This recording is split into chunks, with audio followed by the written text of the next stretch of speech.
I moved up from Miami. I had opened a restaurant in Lake Mary, actually. It was a churrascaria, like a Brazilian concept. Came in as the executive chef. Did that for a year.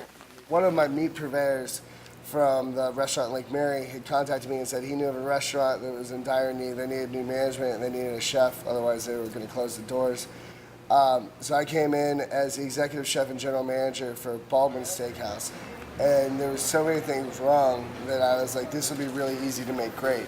So 2 months after coming in and overhauling it, 120-hour weeks, changing everything from the menu to the staff to the kitchen to everything, took over the ownership. So that was about 3 years ago now, and I've been running it ever since.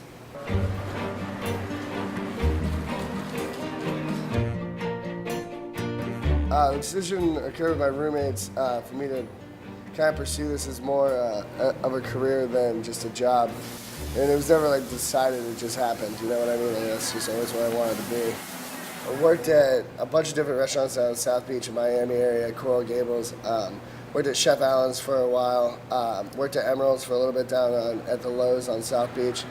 A lot of the stuff that I learned was kind of like what I didn't want to do. I had one chef in particular in Miami that broke a plate on my foot because she didn't like the presentation of it. And I realized, like, that's not what cooking should be about. It shouldn't have to be that dictatorship and assholiness.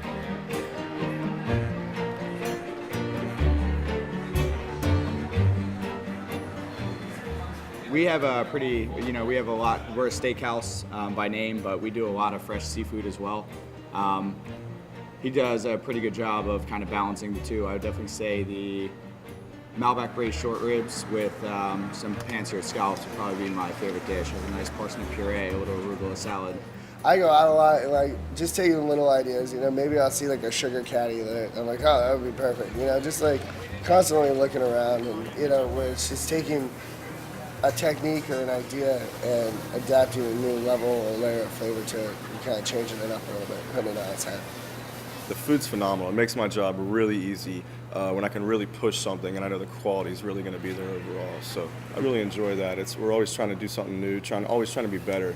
We're never stale or stagnant here, so I really like how they kind of push the envelope here. My favorite dish on the menu as far as color, texture, and taste would be the salt and pepper crusted tuna. Real nice piece of sashimi grade tuna, just lightly dusted with salt and pepper, really keeping the integrity of the fish. We slice that very thin. On top of the tuna, we also do a drizzle of yuzu. Yuzu is a small Japanese citrus fruit. It has characteristics similar to like lime and grapefruit. Nice tartness that kind of helps bring out the flavor of the fish. The crispy vegetables, the citrusy, and then the yuzu for like the savory or that like umami flavor. And that's probably my favorite dish for those types of characteristics. It's been quite a journey. It's been great watching a place go from absolutely nothing to being built up and becoming rather successful, before everybody's eyes. We're very accommodating. Like, we don't have a gluten-free menu, but we can make pretty much anything on the menu gluten-free.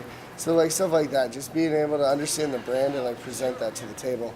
And being, if we don't have your wine, like we'll work a deal with you on another bottle of wine, somewhere, get you into something you've never tried before. Just an attitude of we'll make it right no matter what it takes. It's really not a chain by any means. It's a small family-owned restaurant.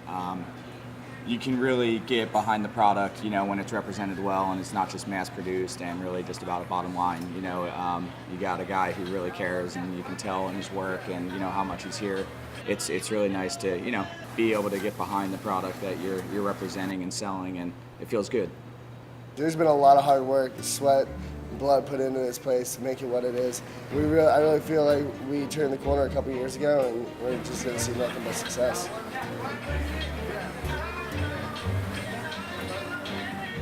I decided to be a chef and a restaurateur because it really is a passion of mine. I really do enjoy making people happy, being able to set up situations for people to make memorable moments in their lives.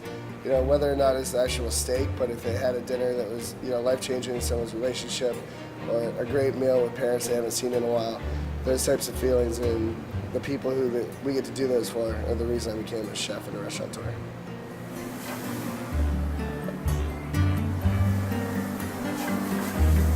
Salt and pepper.